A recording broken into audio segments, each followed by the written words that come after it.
semuanya, pada kesempatan kali ini saya akan membahas metodologi pengembangan perangkat lunak Agile versus Waterfall. Nah, sebelum masuk ke pembahasan, mari kita pahami dulu yuk, apa sih itu SDLC? SDLC adalah Software Development Life Cycle. Mari kita bahas lebih lanjut. SDLC adalah sebuah kerangka kerja yang berisi tahapan sistematis untuk mengembangkan perangkat lunak, mulai dari analisis kebutuhan, desain, implementasi, pengujian, hingga pemeliharaan. Tujuannya adalah untuk memastikan perangkat lunak yang dibuat tidak hanya sesuai kebutuhan pengguna tetapi juga berkualitas, efisien, dan mudah dipelihara. Setelah kita memahami apa itu SDLC, mari kita mulai dengan metodologi yang paling klasik, yaitu Waterfall.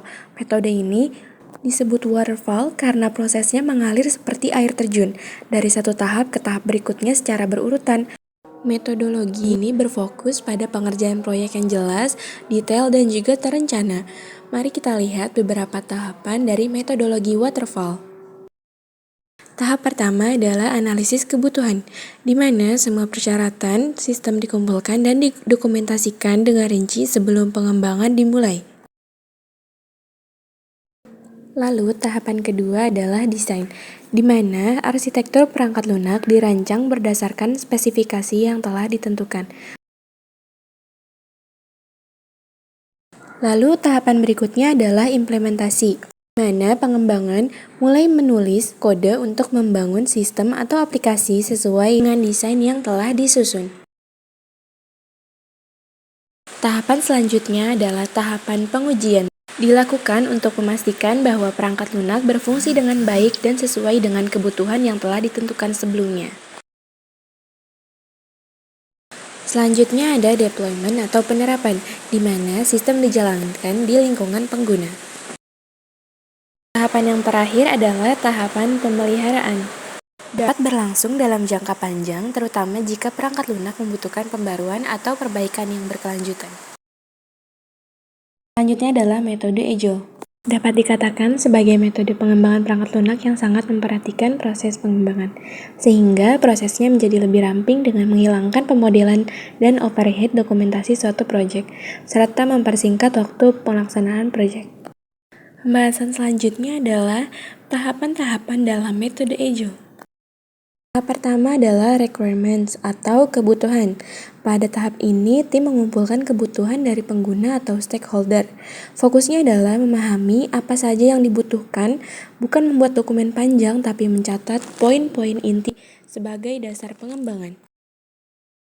Tahapan selanjutnya adalah desain atau perancangan. Membuat rancangan awal sistem atau fitur yang akan dikembangkan. Tahap selanjutnya adalah development atau pengembangan. Fitur mulai dibuat dalam bentuk sprint.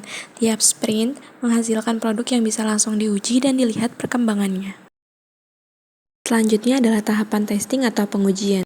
Fitur yang sudah selesai lalu diuji coba. Selanjutnya yaitu tahap deployment atau penerapan. Produk atau fitur yang sudah lolos uji langsung dirilis kepada pengguna. Selanjutnya yaitu review atau evaluasi. Lakukan evaluasi bersama stakeholder. Feedback dari pengguna sangat penting karena akan menjadi dasar untuk memperbaiki atau menambah fitur. Pembahasan selanjutnya adalah perbandingan keunggulan dan kekurangan. Dapat kita lihat bahwa metode waterfall memiliki keunggulan utama pada perencanaan yang jelas dan terdokumentasi dengan baik. Setiap tahap sudah ditentukan sejak awal sehingga prosesnya lebih terstruktur, terukur, dan mudah diprediksi. Cocok untuk proyek dengan kebutuhan stabil dan jarang diubah. Sedangkan Agile unggul dalam fleksibilitas dan kecepatan. Proyek dapat menyesuaikan perubahan kebutuhan kapan saja, karena pengerjaannya dilakukan secara iteratif dalam sprint-sprint singkat. Terkesan lebih responsif terhadap feedback pengguna, kualitas deliverable juga lebih baik.